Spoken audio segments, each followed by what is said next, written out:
Their Radio. Their radio.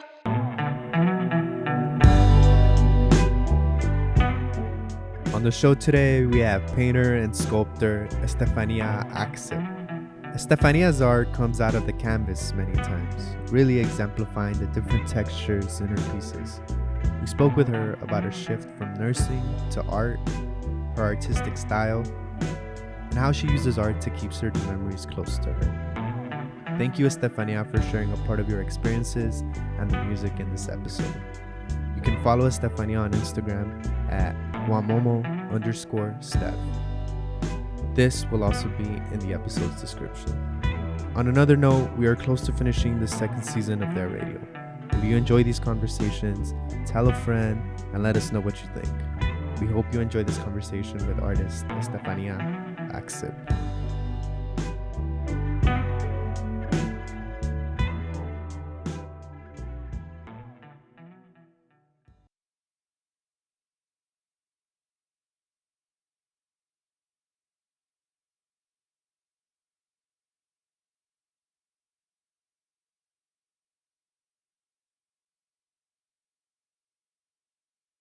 Well, first of all, hello to the people who's gonna listen. I'm Estefania Ajcip. I was born here in East LA, but then raised back in Guatemala. So change was huge for me. And I don't know. I don't know what else to say. That I graduated from Cal State Long Beach, and I guess I got my BFA in drawing and painting. So I'm a painter and slash, I guess, sculptor, I guess you can tell. Yeah. Cool. So the first question I have for you is, what is your earliest memory with painting and with creating art? Um, I guess I will say back when I was in Guatemala. Like I said, I was born here, and I was 7 years old when we had to, I guess, move back for personal reasons, mainly parents. And I do remember transitioning over there. It was kind of hard. It wasn't easy. It's never easy to move. And I remember I was, at least here in East LA, I was gonna go to second grade, but when I moved, I ended up going back to first grade. And I do remember my first ever project was kind of like doing, kind of like when you play with Play-Doh. It's kind of like that. And we were supposed to, you know how over there, well, we still here have parades, but over there it's like it's basically the same. So we had this project. I remember that we were supposed to do like the big ocean and animals and all that stuff. And I do remember that my teacher at that time, she actually didn't know what to do. And I was just doing like little small animals and things like that. I'm like a really crafty person, I guess you could say. And I like to like create and do things with my hand. So I ended up doing this small animals, and I was just, I guess, playing with them in the table while in class. I was supposed to actually put attention, but I'm this type of person that I have one eye here. I always say that I have one eye here. Yes, I'm actually making sure to put attention, but at the same time I'm doing something else. And she ended up asking me if I wanted to do like kind of like a big, I guess you can call it, it's not a painting, but it's kind of like a sculpture relief, something like that. I ended up, I guess that was my first ever, I was 8 years old, and that was my first, I guess, art, you could say. That N- was the first time. No, I feel that because I remember as well when elementary school they used to do is we were studying like dinosaurs. I think we were studying Yeah. dinosaurs at that time Mhm. too, and and I remember at that time because you mentioned Play-Doh, and that reminded me also of a memory Mhm. where we had to recreate like a scenario back in like the dinosaur ages, and we had to create like dinosaurs, and a lot of people in my Mhm. classroom I remember bought dinosaurs and like put it in like their like diagram or Yeah. something, And I was the only person who did it out of Play-Doh, but not because I Oh, didn't want that, but just because my parents were like, "Well, this is all we have, so we'll make it work yeah. with that." You No, know what that's I mean? true. It's true. Like sometimes you can't afford, especially if you come from a small town like I did. You cannot afford, mainly all the kids over there, they cannot afford to buy new things. So whatever we have in hand, that's whatever we, I guess, use and create. That's all. Mhm. Yeah, most definitely. I also want to know, was there a moment when you knew you wanted to pursue art and you were like, you know what, like, wow, this is pivotal. Like somebody gave me that energy to fully go into it.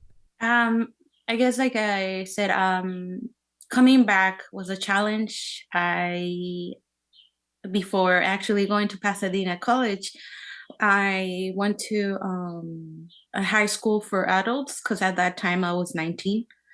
That's one of the things we got to do research. But in that time, I didn't know that I could go directly to college and not like actually getting my high school diploma, which is kind of, it was kind of like a main goal for me to actually start from zero.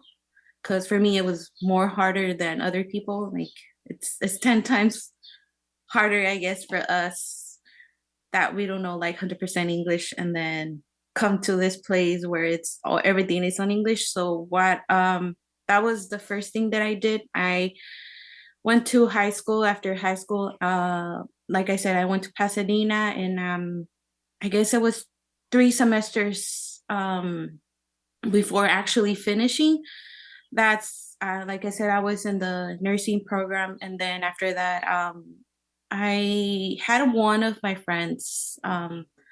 I do remember she was in like graphic design classes, and I always saw her do like little doodles and things like that. So I was just always wondering, and I knew that I really wanted to do art ever since I was back in my country. But one of the things, coming from mainly Central American countries, art is not like an actual major. You cannot survive with art.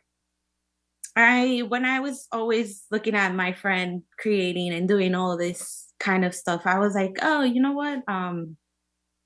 That is so cool, and I kind of want to try it. But at the same time, I always have this mentality of, okay, no, like that is just kind of like a something that it doesn't matter in your life. Like you have to do what I guess money is in a way. I don't know if I explain myself. I was just always intrigued. I was always inside of me. It was something that always was like, okay, you need to create. You need to do something, and then that's when the moment came. I decided to. I talked to my dad because at the time my dad was the one who actually was helping me going to school and all that. Everything came really fast. I talked to my dad. I was like, I really want to drop out of that program and I want to pursue art. So, like, you know how our parents are, especially Latino parents, they don't know much about like education, I guess. So I had to kind of like do my research. I kind of had to like explain and like he wasn't like not happy at all, I guess you could say, because you know Latino parents always expect more because you're in this really like you're in the US, you have more opportunities here, and going from this nursing program to art is just something I guess not okay for them. Don't get me wrong, it's really nice to help other people because I still do it in a different way, but helping people it's really good, it's great, but it was not my passion, so that's why I ended up moving from nursing to art. And then I guess in 2017, something like that, 2017, I ended up getting my first ever class.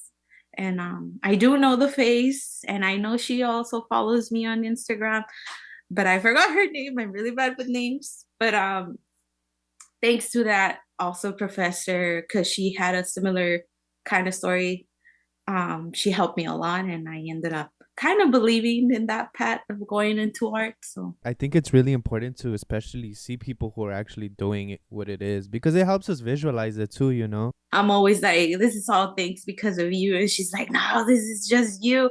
And I'm like, no, because of you, seeing you like making little drawings and doing things and your like notebook and things like that. You like she never actually stopped. You know how some students are always in their like sketchbooks and they're always doing something, even if they're eating or talking. That's the way she was. So that's why I was just like, this is all because of you, because you kind of like give me like we say in Spanish, like la patadita de la buena suerte, which is kind of like I don't know how to say it in English.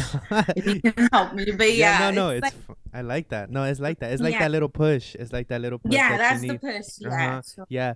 And I mhm. think it's great that we also, because a lot of the times when we think of inspiration and people that like keep us going, we think of like, oh, like these amazing artists, but literally it's like people like that are a part of our lives, like, you know. Yeah, So I think that's hmm amazing. Speaking about people that are part of our lives, you mentioned your dad. And hmm I know you said that conversation was difficult. But hmm a lot of what I've also seen in your art is that you do like have him a lot in your art, and you yeah, try to have him in that conversation as well. yeah.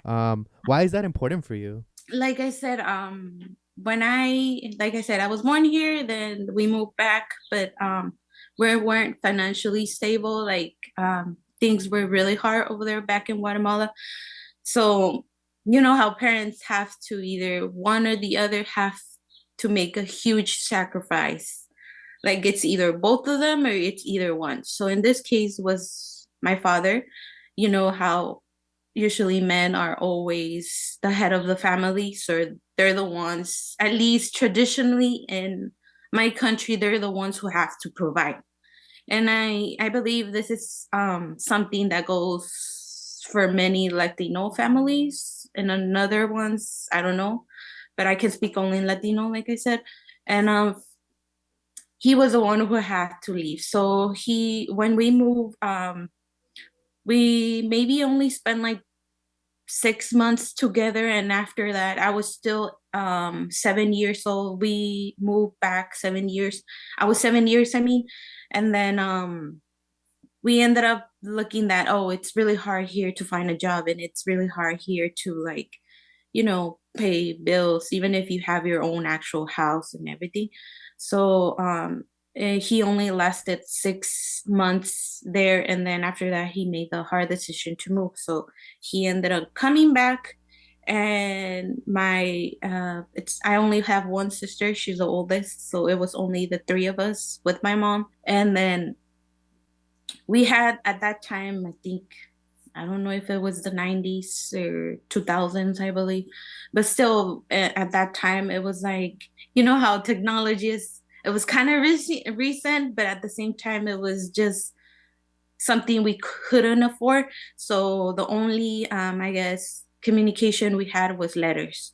That's why I have one of the pieces that it's called Letter to Papi, because that was literally the only connection I had with him. Letters, even if I couldn't write 100% Spanish, it was like I still have those letters, and I wish people could see the old letters. Those letters don't make sense, which is kind of funny, and but it tells a small story. It tells the story of missing that person, of like wanting to be over there with him, or like at least him being over there with his family, but neither of the two things can be possible. So that's why I do a lot my dad, because for me it's like, yes, I had my mom over there, and she's still with us and all that, but I feel like I spent too much time with my mom, and we had that connection, and it's like it's not the same as having both of your parents. So for me it was like when I came back, I was, like I said, I was 19, but two of those years were kind of rough for me, because I first came to Nashville, Tennessee, and then after that I moved to California. And then moving in California, I was 21, I believe, and seeing my dad for the first time was kind of like a shock, but also something really emotional, something really happy, something that I was excited, that I really wanted for so many years that I didn't spend together with him. So the reason he's always in my paintings is because even if I was there little, or even if I'm here with him being, older and all that, he still is that person who always pushed me to do that. Like I said, it was hard for me to explain what art actually is. But even when I explained, at first he did this face like, oh, you're gonna move to art. Like he wasn't happy at all. Like he is a little bit, you know how Latino parents, especially Latino parents, are really not expressive. They're people who like to keep everything inside. So that was the case with my dad. He was just like, okay, all right. And I was kind of nervous to change majors. But ever since that day, even if he didn't like it, he respected the idea of me changing to that path of art. And still, like, I always take him to my openings or things like that. It's just like, even if people see me like, oh, why are you always bringing this old man with you, or this guy? Like, people sometimes are just staring at you, and I'm just like, because I'm proud and he's proud, and that's all it matters. Like, we know what we've been through, and that's why I always bring in, because I don't have, I guess, those connections that I had when I was little.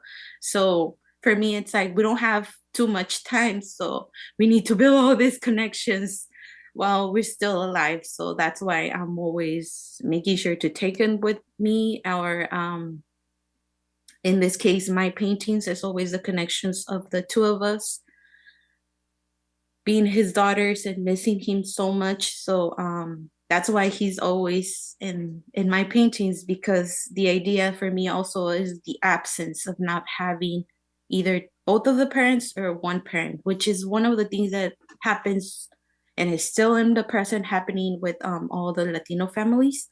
So that's why I play also a lot with the idea of absence in parents and family. I think especially in that painting, the letters to Papi, that I realize is Mhm. also it's like that that in between there's like that division where you're in a certain Yeah. place and he's in a certain place, and Hmm. there is that Hmm. distance, but you also see that connection through that painting, which is why I really love it. And I really, and if you see closely, then you see those letters as well, as he's Hmm. working through Yeah. the garment industry and all of that. Is that Hmm. something that he also does? He does like the garments and like sewing and all of that stuff. Yeah, that's basically his main work. I don't know. In that time, he explained to me in those times. That's why I always make both of those connections, and also making sure to add workers that actually are in the clothing industry. That's one of the things that I want to always kind of like add, even if it's personal. But I think it's a good not idea, but it's something good to show, because that is what is actually happening right now. Like he's still working on making clothes, and like, I don't know, that type of industry, and it's a harsh work, and they get paid minimum, and for a lot of people, they cannot find another type of job, because let's be real, they don't have papers, they're immigrants, they're people that can't have it easy, basically. So they don't have the privilege that you and me, I'm guessing, we both of us have. But for them, it's like they don't have the privilege. So they have to find whatever works for them. So, and he still is working on that, which I'm just like, kind of like, I asked this question not because I'm like always saying, I'm a curious George. I'm always asking. And my dad is like, Mija, you sometimes have to stop. But I'm just like, I want to know. And I also actually ended up working a year with him. So being also in that environment, that's when I realized, okay, yes, this work is really tough. This work is not a joke. And like, people need to also see this part of this Latino, and like the pressure that they go from this industry, I guess. Mhm. And But like I said, going back to me being a curious George, I asked him like, why are you still working there? Like now you can actually find something different. Like it's not like before. But then he was like, because this is what I guess he make it like he was like, okay, you have a gift, like we call it in Spanish a don. So you have a gift to create. It comes in your hands, it comes in your heads, and it comes in your heart. So that's your gift from, I guess, God, from him being really, because he is a really religious person. So he is always saying, that's your gift. So me staying here, yes, I understand I can find something really good. I have the chance to move from that, I guess, place. But like he said, this is my gift too. This is what I know better. This is what I can do. My hands are so used to it, and I like to keep creating. Because I'm always asking, like, you don't get paid well enough. Actually, right now he's a supervisor, so he kind of gets paid a little bit more because of many years of work.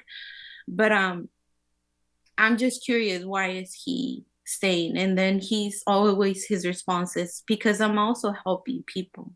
Like sometimes when new people come, they don't have work. So sometimes he gets asked, like, I need to find a job.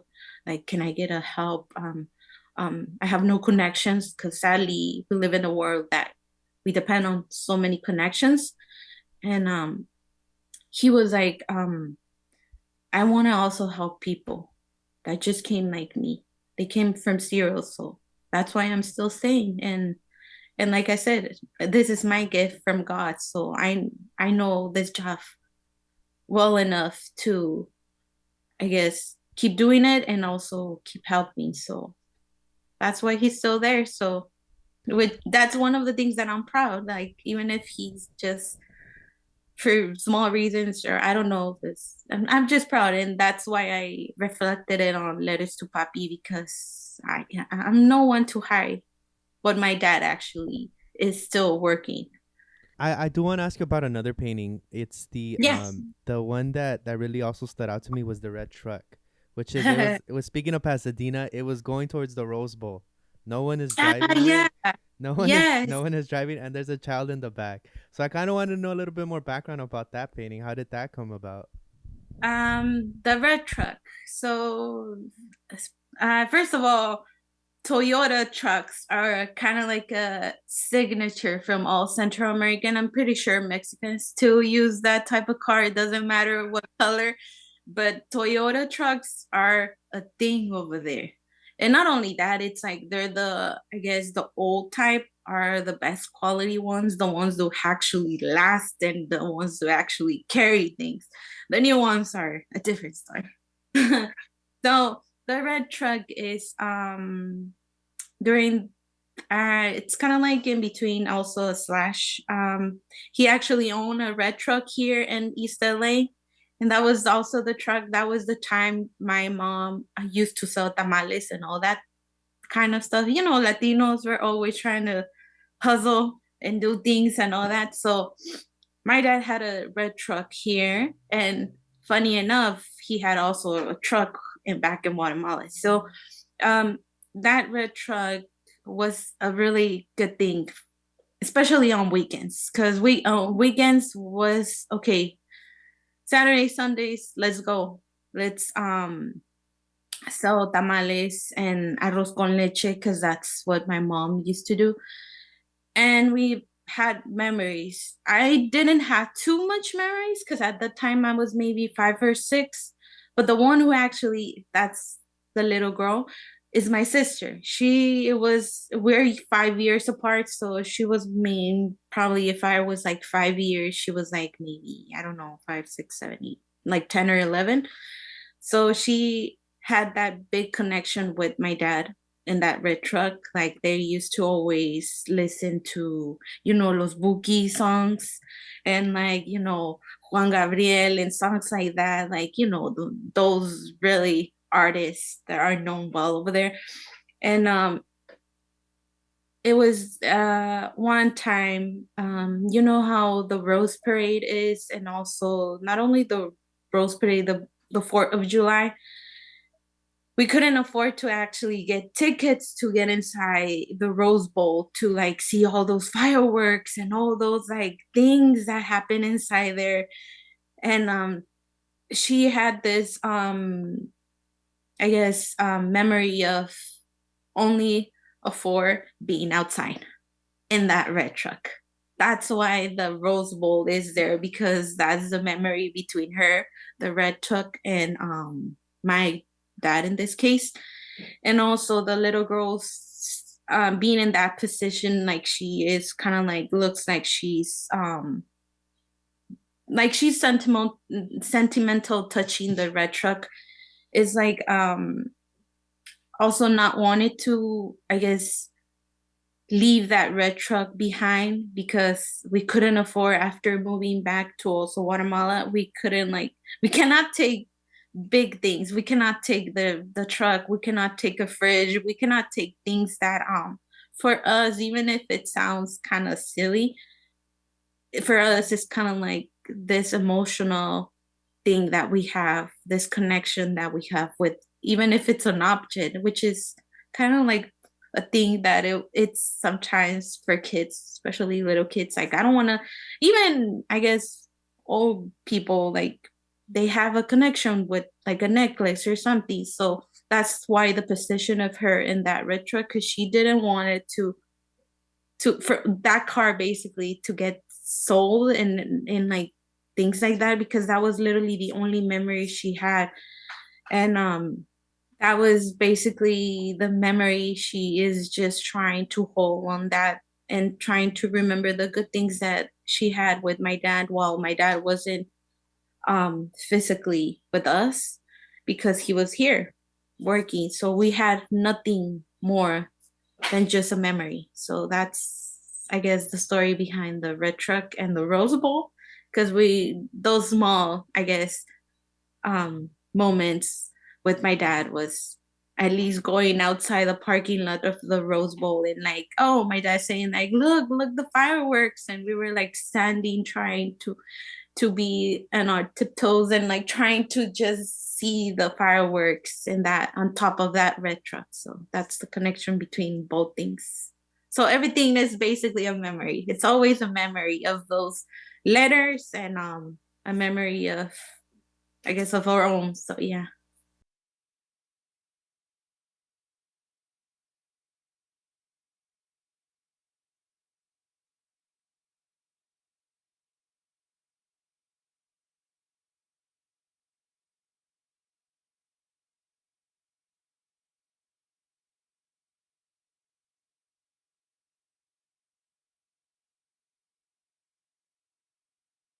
Because of everything you've said and all of the paintings, there is this like there's moments where you're connecting both things. You're connecting Guatemala and LA. And I saw you specifically say it also through the fruit vendor painting as well. Yeah. So it's like Hmm. all these moments where you're connecting it as well as with your dad, and especially this red truck as well. Um, and I want to ask you, why is it important for you to create that connection or those moments through your art? It's really important because I want to keep, like I said, I didn't grow up here in California, especially. So for me, it's like I don't have too much connection to the city mainly of Los Angeles.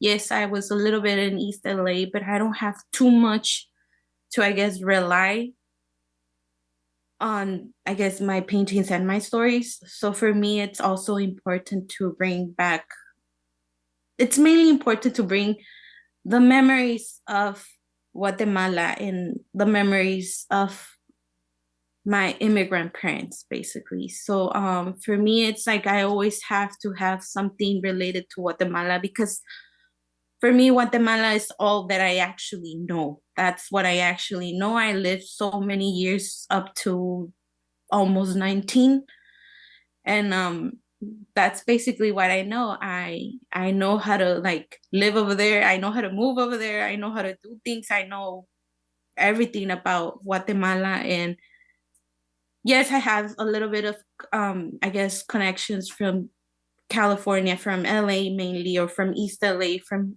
of here. But it's just like I just don't have that much of sentimental or connection from here. So for me, it's like even if I add California and I add Guatemala all together, is because I still I'm I guess in between.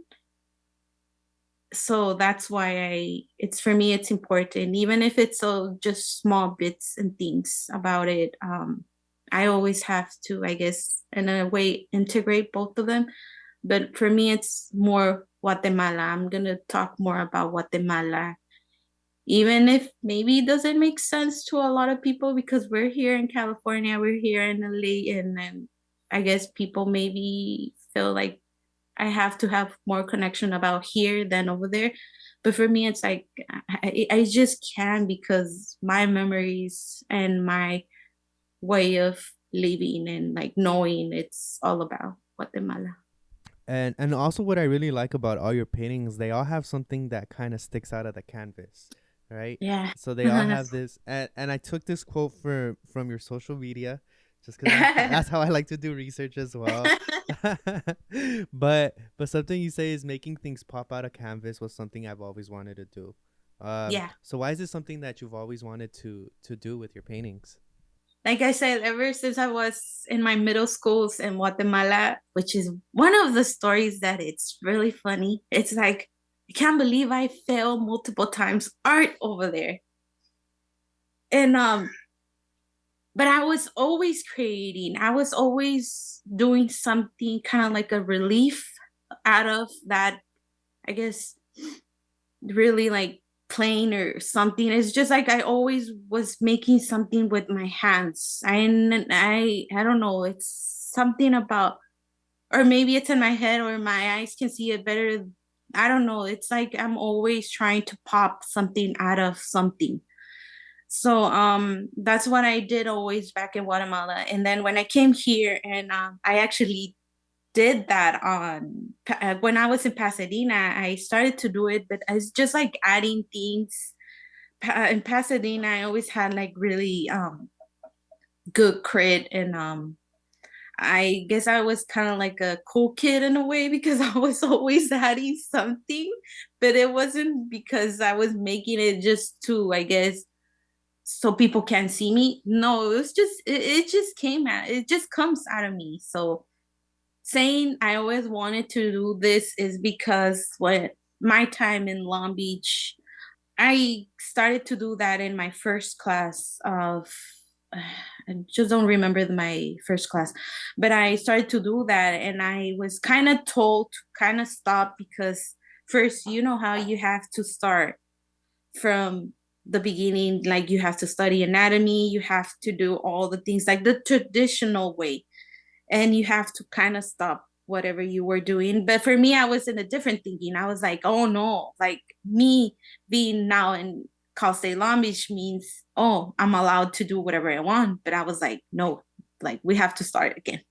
So after, I guess after the pandemic or during the pandemic, I had this class with one of my professors, and she also kind of stopped me. She was like, you need to stop because we're learning from zero basically. But I always was like I said in Spanish sometimes, me pican las manos, like my fingers, they want to do this. Like I cannot stop. It's like whenever I'm like, even if I'm just sitting in front of an object or something, and I'm just like imagining how do you, like I'm just always like thinking maybe I can like take this out and like how will that look like, and I'm like just always imagining and thinking. The reason behind that quote is because I was constantly stopped by my professor saying like you need to stop because we need to relearn, we need to do it the old fashioned way, so this needs to be pushed aside until my, we call it caps in Long Beach is basically the two last semesters, basically the last year. that you get to have a studio and then you get to be your own. You get to actually create the work that you're supposedly gonna make after, or I don't know. And that was during my first CAPS A, when I was like, I'm finally doing this. But that, I guess it comes from the table. I call it the table, but it's a different. It's I think the name is the Last Supper, from the table relief that I did. I was lost. I'm not gonna lie. I guess that's something that happens to artists.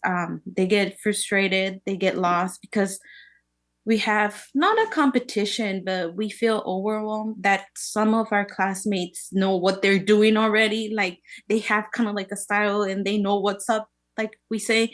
So I was in that position. I was just like, I don't even know what I'm doing. I was just painting and I was just, is this what I want to do? And I was just doing things that I feel like I was just like, this is not me. That was my final project when I ended up like, you know what about if I do this? But I ended up saying, oh yeah, this is what I'm gonna do. And this table is related to COVID because I got COVID sick. After COVID, I ended up getting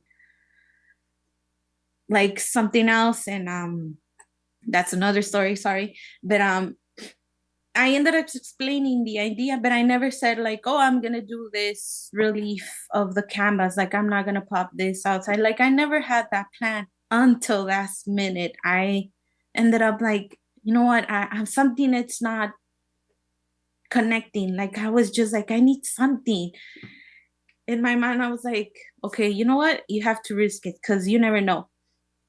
And I ended up doing it, and I ended up like I guess 2 or 3 days before that, I was still asking one of my friends, like, "What about if I change this? What about if I do this?" And she was like, "Hurry up, girl, because you have only 3 days." And I was like, "Oh my god!" And that's why the quote came out. Because after the crit, after showing my classmates, after showing my professor, she was like, I noticed that you want to always add things to your canvas. And I said, yes, I just cannot stop. I cannot stop because that is basically me. I guess I have a style. That's when I realized I was, because I always was like, I don't have a style. Like I don't know what I'm doing. And people were like, you do have a style, but you cannot see it. And I was like, nah, I don't think so. I'm just like, I was always feeling lost until I did like the table. When I did the table, I was like, I guess I have a style. And I guess I always wanted to do this, and I did it. And after that, that's when my other semester CAPS B, I ended up creating the other ones. And I said to myself, okay, I do have a style. I know what I want to do. And this is me. This is what I want to do. And I always make this connection about like, I guess, I don't know if it's like silly or what, but I'm always saying like, over there back in Guatemala, you know how Mayans do like also they have like the stones and all that, and they have like those small reliefs and like especially the alphabet or like all the things that they had. And I'm just like, God, probably because I'm Mayan, that's probably I come from Guatemala, so that's probably why I do it. I don't know, but it's just a silly thing that sometimes my dad is telling me, or sometimes some of my friends from Guatemala are telling me always. They're always saying, like, it's just because you come from here and we have the stones and all that.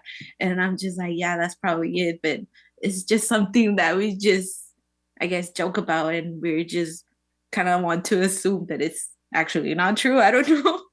Last few questions I have for you, like a lot of your paintings have to do about location. Um, Mhm. and I wanted to ask you, has there been a place where you've seen your art placed in and you knew it belonged there? Um, yeah, or where it brought you the most joy, I would say, where you saw your art somewhere and you're like, wow, that's a great place.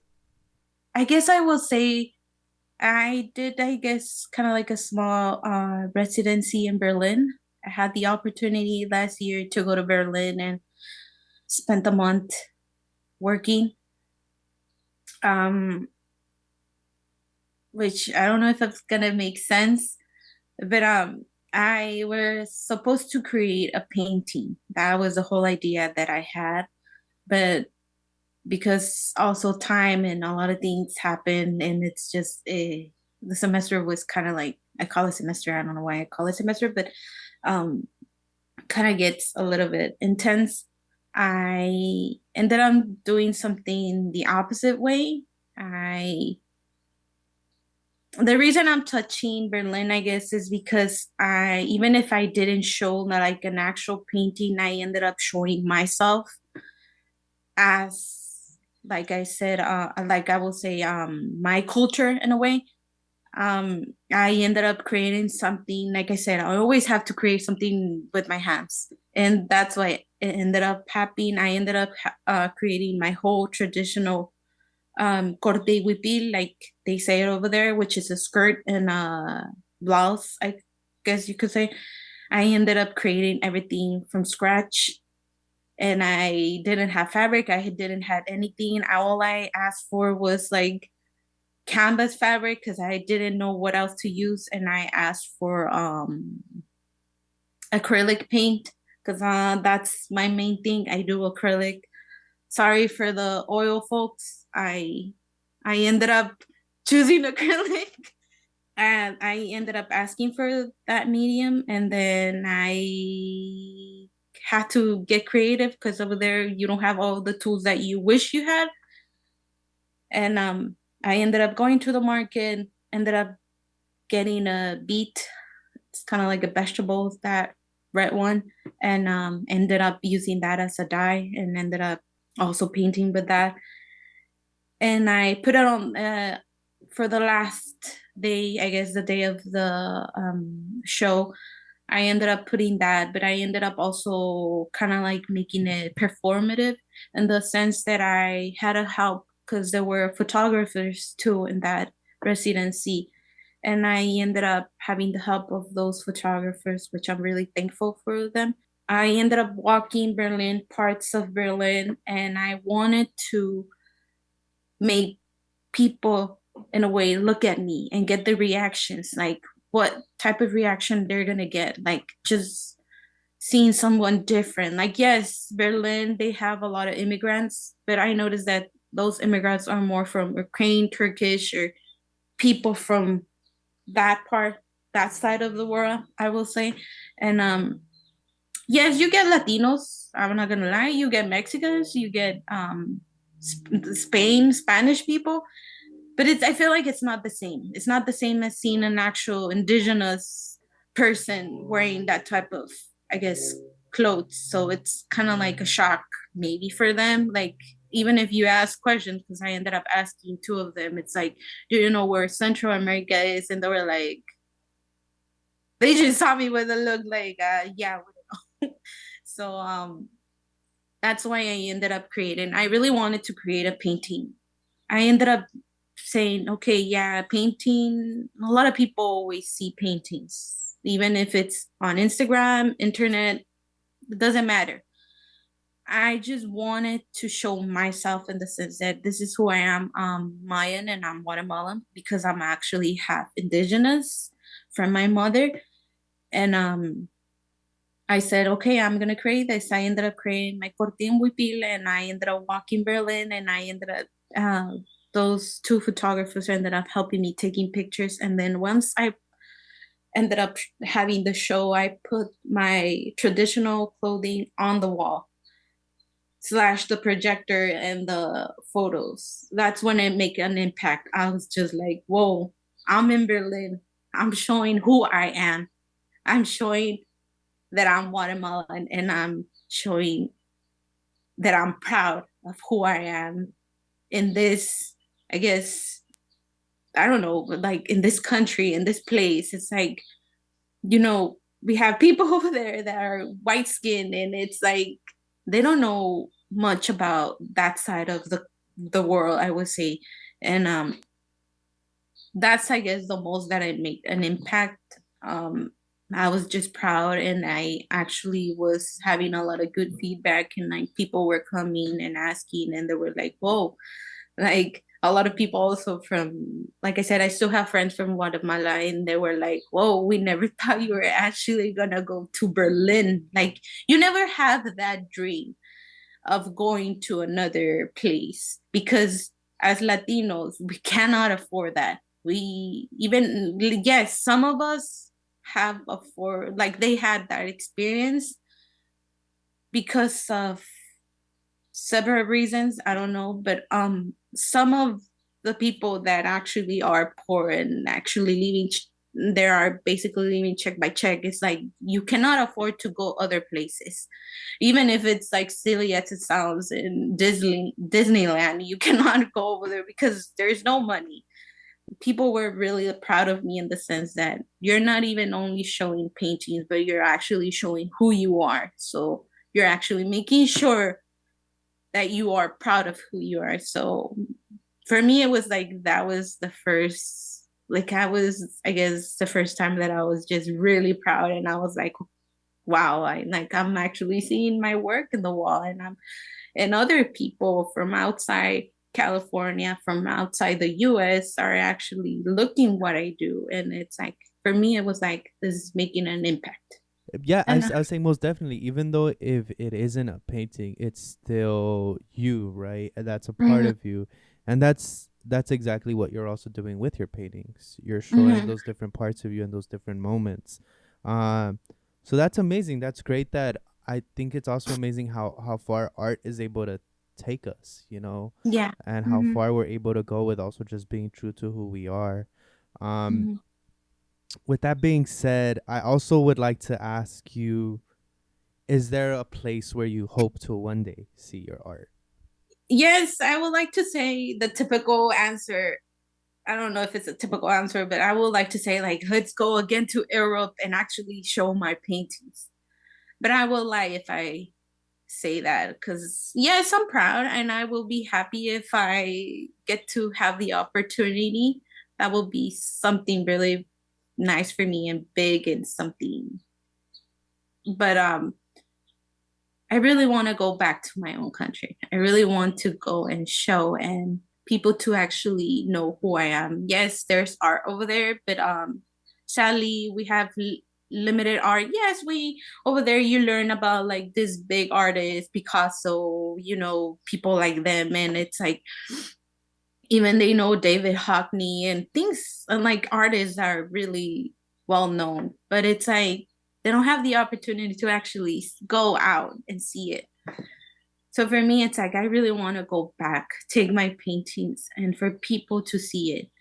But for me, the first thing that I actually want to do is go to my small town and make sure that those little kids have the opportunity to see it first than everybody else.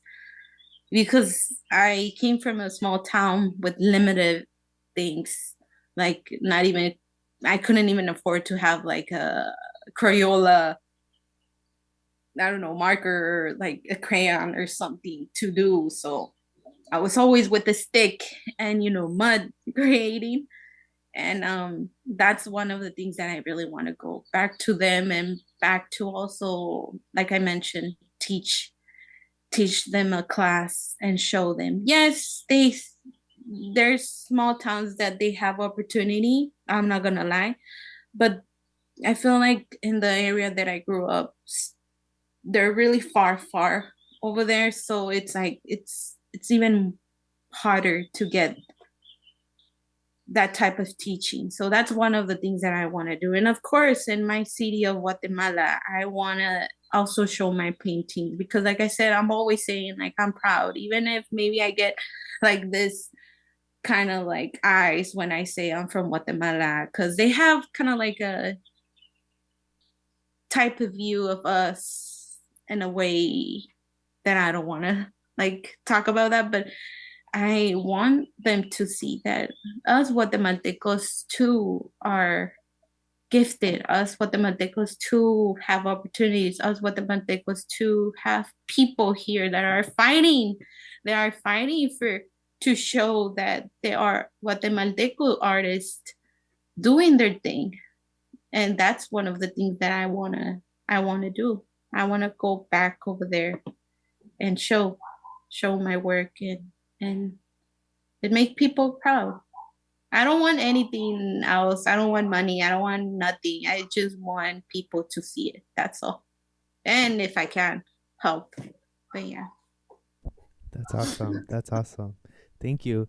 Well, Mhm. I'm glad to see that art has been able to take you across the world, and I hope it takes you back home.